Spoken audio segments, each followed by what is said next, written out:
Happy New Year! I just love celebrating the new year. I take New Year's resolutions very seriously as well. And even if we make resolutions that we don't always keep long term, there is this powerful collective energy of good intention and possibility at the start of January. So we might as well seize it and use it to our advantage. And so this year I thought, why not set an intention for 2023 for happier periods? So with that in mind, I'm sharing 11 New Year's resolutions ideas for you on my blog this week. I'll share some of them in the video and more of them in the written blog. And things that can help you achieve your goals this year and start enjoying rather than enduring your period and those premenstrual days. But they are just ideas, and you definitely don't need to do all of them. But I do recommend keeping a menstrual journal if you're taking on any new habits to support your menstrual cycle. So you can see what symptoms you experience and how you feel throughout your cycle, and how that changes with any lifestyle changes you make. So simply note which day of your cycle that you're on, with day one being the day you start your bleed, and then note your mood, energy, and any symptoms and that come up, and just continue all month until your period starts again. And then you can look back and see how these resolutions may be helping in the weeks and months to come. So as a herbalist, my number one New Year's resolution idea is to drink herbal tea daily. So herbal teas are delicious, they're a comforting addition to your diet. And that act of making a cup of tea is a really simple but beautiful act of self-care. So go for it. Some teas to try are ginger, it helps with nausea and digestive pain and period pain, and colds and flus. Peppermint, great for gas and bloating and digestion and headaches. Chamomile then is lovely. It's anti-inflammatory, prebiotic, calming for both the digestive tract and the nervous system. Good for gas and bloating. It helps to balance hormones. Cinnamon then is a delicious spice, balances blood sugars, and also helps heavy periods, and also makes a lovely warming tea. And lastly, red raspberry leaf is a beautiful uterine tonic, a really gorgeous tonic tea that you can drink all month long to nourish your womb. Another potential New Year's resolution idea is to eat a Mediterranean diet. It has so many different benefits, but it's this one diet that consistently shows benefits for women and their menstrual cycles. The research on that is in my written blog, as always. But eating plants, good fats like olive oil and avocados, lots of protein from plants and fish, and a small amount of meat if you choose. It all provides good building blocks for your hormones.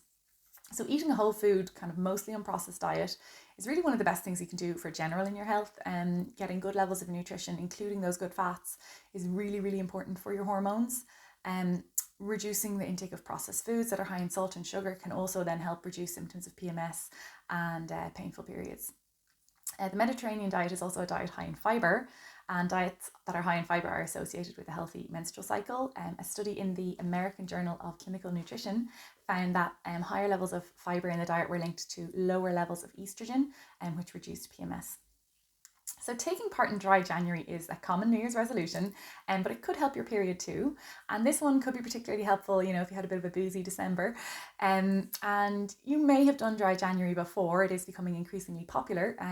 But for this resolution in particular, I would suggest really taking note of how the month off alcohol affects your menstrual cycle. Alcohol consumption has been linked to more severe PMS. So if you're taking the month off alcohol, why not also keep a menstrual journal?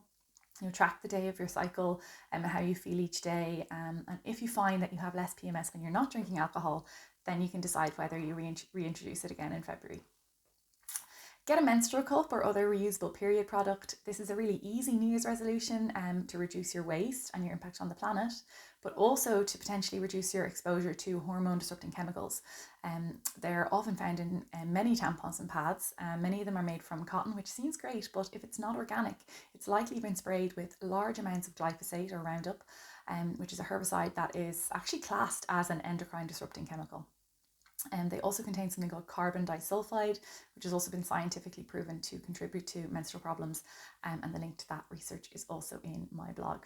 If you're not keen on menstrual cups, there are also reusable pads and period knickers available now. Just make sure you get organic ones.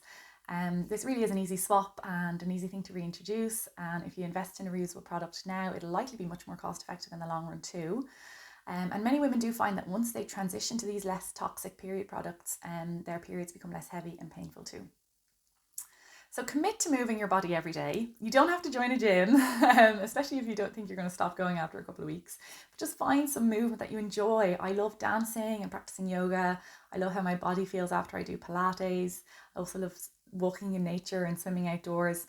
And that's definitely not for everyone. So, find out what works for you. I do try to get out for a walk every day, but if I don't, I do some squats while the kettle boils, or I run up and down the stairs a few times while I'm doing laundry. And lately I'm reviving my love of hula hooping. My daughter got one for Christmas. Just move your body. Little and often is great, but just commit to moving your body every day. When we get our bodies moving, it releases endorphins. It gives us this feel-good factor. It's good for basically all areas of our health.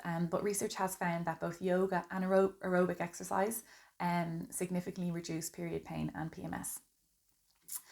The last New Year's resolution I'll share is meditate. Mindfulness or any kind of meditation is a game changer. It's one of the top naturopathic recommendations that I give to my clients, regardless of what health issue they might be dealing with.